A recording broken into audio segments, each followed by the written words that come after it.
Join me now for more on the Super Committee meetings and what lies in store, as well as the President's campaign, the jobs plan, and where the Republicans and Democrats might meet. Republican Congressman Joe Walsh of Illinois joins us. Congresswoman Marcy Kaptur, Democrat of Ohio. Thank you both for being here. And Congresswoman, let me begin with you. Are you optimistic that this Super Committee is going to meet its deadline? It looks as though, as Doug Elmendorf pointed out, that there is a scant time in which to get a lot of work done. I know one thing, they better get the job done, because I think both Joe and I agree that the most important thing we can do is to create jobs in this economy, starting in small business, and to make goods in America again. And without putting, Lou, those 14 to 24 million Americans who are out of work back to work, they're not going to be able to get to a robust economy with just austerity. They have to make decisions that create jobs in this country. Congressman? Lou, I'm not optimistic about the Super Committee. I didn't like the idea from the beginning. I don't like the idea now. This is the job that Marcy and I, legislators up here, should be doing. We know what needs to be done. We need to cut spending, reform our entitlement programs, and grow this economy. I'm not confident at all that the Super Committee is going to be able to make the tough decisions to make that happen.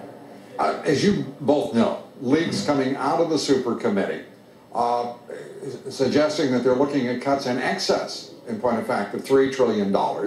And in some cases, proposals reach to entitlements, Social Security, Medicare. Are you both comfortable with the committee reaching to that level, going into entitlements, and going beyond the 1.2 trillion?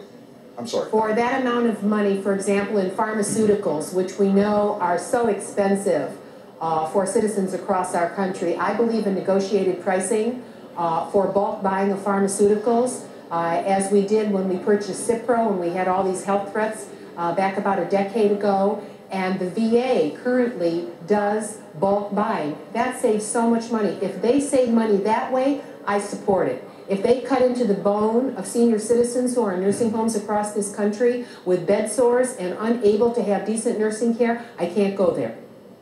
Congressman?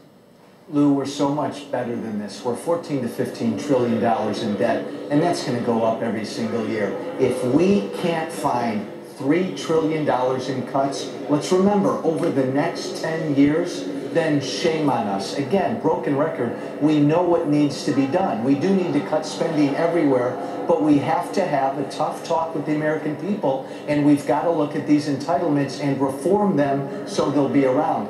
The other thing, though, is Marcy talked at the beginning about jobs. We do need to create jobs and grow this economy. We just have a dramatically different vision as to how to get that done. Certainly we Republicans do from this president. Let me turn to the tough-talking president that we've got right now, because he is talking very tough indeed. He says, and I want to get this reaction from each of you as a Democrat and Republican, he is basically saying, the heck with Congress, saying we can't wait. He's taking, for a man who talked about multilateralism a lot as a candidate, he's decidedly unilateral on domestic issues, apparently.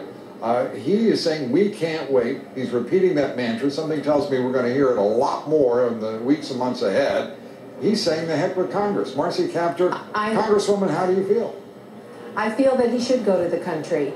I think the more the president is with people and showing the conditions under which they are living, going into these towns that have lost jobs. Let me give you an example. I was on the phone this morning with one of the nation's rail CEOs. He has 4,000 jobs available, and there were 500,000 people that applied. So I think that the more the president goes to the country and shares the message of the people with Congress, he will see some movement in the Congress. I apologize for not being clear.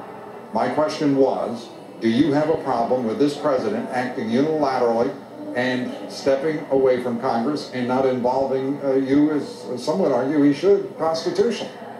Well, then we have to exercise our powers. We're in different branches of government, and we look to work with presidents as we can. When we oppose them, we do. But we have to exercise our muscles. We just can't put in the kind of days that we had yesterday and today where we weren't legislating most of the day and committees weren't meeting most of the day. Hey, it should probably come as no surprise that, yes, I have a problem with this president bypassing the normal legislative process. Now, I don't mean to be disrespectful, but I don't believe he's really very relevant anymore.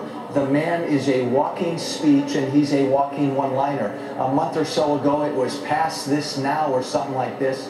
Now it's we can't wait. He's not serious. He's been campaigning for 8 months. Everything he's done in the last 3 years has destroyed job creation in this country. We've got to get Washington off of the backs of real job creators. If it were not for this president, we would not have an automotive industry left in this country. So I think that we can't be extreme in our statements. We have to be more measured. And certainly for our part of the country, the rescue of the automotive industry and the refinancing of that has been a big job creator in our region. With that, Lou, very quickly, if you will, Congressman. No, I was just going to, hey, look, the country is suffocating right now because of this president's policies. We need to reverse what he's done. All right, we thank you both.